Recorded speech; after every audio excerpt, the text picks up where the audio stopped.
Sobat Finansialku, siapa nih yang lagi punya rencana buat KPR rumah? Udah pernah denger belum sih kalau beli rumah pakai KPR itu bunganya gede banget? Misalnya nih ya, kamu mau beli rumah pakai sistem KPR. Harga rumahnya 750 juta dan kamu perlu DP 10% atau sebesar 75 juta. Dan masih ada sebesar 675 juta lagi yang perlu kamu cicil. Kita asumsikan jangka waktu KPR hanya 15 tahun dengan bunga 4,75% yang artinya kamu perlu membayar 5.250.000 setiap bulannya selama 15 tahun atau totalnya 945 juta.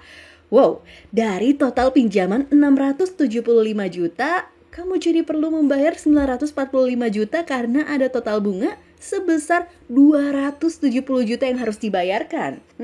Oh iya, bunga 4,75% ini kategorinya sangat murah ya guys.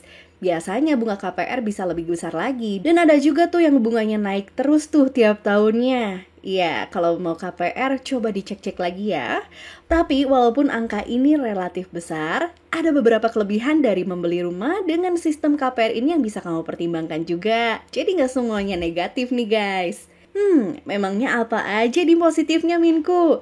Oke, ini dia 5 hal positif dari membeli rumah dengan sistem KPR. Yang pertama, punya kepastian pemilikan rumah untuk masa depan. Membeli rumah secara tunai bisa memberikan kamu rumah untuk ditinggali mulai dari sekarang. Tapi tentunya untuk membeli rumah secara tunai diperlukan dana yang lebih besar untuk dibayarkan sekaligus. Sebaliknya, dengan membeli rumah menggunakan sistem KPR, kamu bisa punya kepastian untuk memiliki rumah di masa depan selama kamu memiliki penghasilan yang cukup stabil untuk membayar cicilan KPR tersebut. Yang kedua, kamu bisa menikmati tinggal di rumah sendiri. Setelah cicilan KPR beres, rumah akan langsung jadi hak milik kamu. Kamu pun bebas menikmati tinggal di rumah kamu sendiri. Selain itu, kamu juga bebas apabila ingin merenovasi rumah kamu. Karena untuk merenovasi rumah diperlukan izin mendirikan bangunan atau IMB yang diberikan bersama sertifikat rumah saat cicilan KPR udah dilunasi. Yang ketiga, kalau punya rumah nggak perlu sering-sering pindahan. Nah ini dia nih hal yang paling penting. Sepengalaman Minku dan juga orang-orang yang sering cerita ke Minku soal pindahan itu adalah hal yang paling ribet sepanjang masa. Wah, misalnya kita ngontrak 1 tahun, 2 tahun, itu tuh gak akan kerasa. Bahkan kadang-kadang nih masih banyak barang-barang yang masih dikardusin yang gak sempat kebuka. Tiba-tiba kontrakan udah habis. Ya, gak enak banget sih. Ya, hal ini juga yang bisa menjadi pertimbangan kamu ya buat beli rumah dengan sistem KPR, terutama kalau kamu punya rencana untuk menetap atau pensiun di suatu wilayah.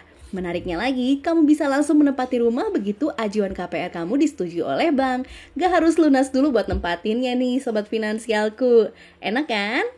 Yang keempat, bisa mengantisipasi kenaikan harga properti yang luar biasa.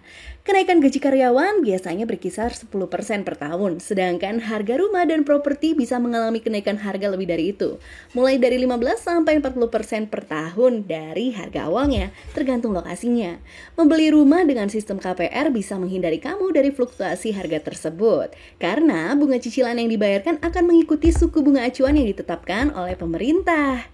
Oh iya, ada sedikit cerita menarik juga loh sobat finansialku. Ya, mungkin saat ini kita merasa cicil rumah dengan KPR itu sangat berat. Tapi coba kita bayangkan 10-15 tahun lagi, mungkin uang yang kita keluarkan itu bisa terbilang cukup kecil. Kalau misalnya belajar dari pengalaman, di tahun 1991 nih, orang tuanya Minku itu beli rumah harganya 15 juta rupiah loh sampai lunas.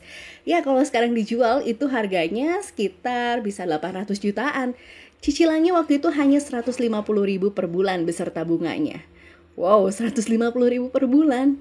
Ya itu sih nggak ada apa-apanya ya sobat finansialku. Ya walaupun sebenarnya kita nggak tahu juga nih kedepannya bakalan kayak gimana, tapi nggak ada salahnya buat dicoba loh. Yang kelima, membeli rumah terasa seperti menabung. Bayar cicilan KPR tiap bulan akan terasa seperti membeli rumah dengan menabung. Oleh karena itu, untuk membeli rumah dengan sistem KPR diperlukan penghasilan yang stabil. Ya, kalau penghasilanku nggak stabil, aku nggak bisa beli rumah dong, Minku. Tenang dulu, ada kok cara lain beli rumah selain dengan sistem KPR. dan akan Minku bahas di video selanjutnya. Jadi pastiin kamu udah subscribe channel YouTube Finansialku biar nggak ketinggalan ya. Jangan lupa buat like, komen, dan share video ini ke teman-teman kamu yang mau beli rumah dengan sistem KPR. Minku pamit undur diri. Sampai jumpa di video selanjutnya.